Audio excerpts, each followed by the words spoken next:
kailangan maging lalaki pa rin ako kahit nandito na ako? Barako kasi yung pagkakakilala nila sa'yo. Kaya kailangan macho ka lagi. Yun ang gusto ng agency. Para makasiguro. Ay, baka mamaya niyan papadalang ka pa ng espiya para manmanan ka.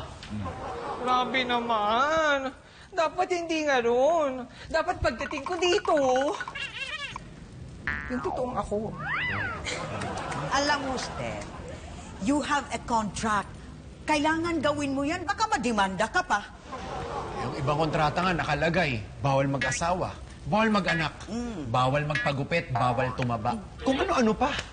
At saka ikaw, no choice ka kasi marami kang dapat bayaran sa selfies. Kaya gawin mo na. Steph, huwag kang mag-alala. Tuturuan ka namin ni Daring kung paano kumilos astig. Oo, sige. Kilos astig. Ano ba maganda, John? Sige nga, Unang ituro. pisana natin. Sipang lalaki, kaya mo? Sipang lalaki. O, Kuya Bibo, Panoorin una mo muna ka. kami, Sipang ha? lalaki. Go. Ayan, o. Yun. Ganyan, o. Ayun, o. Kita mo yun? Ano naman? Sipang lalaki. Oo. Yan. Sige. Go. Kaya mo yan. Ay! Ay! Ay! Punta! Punta! Pwede ba?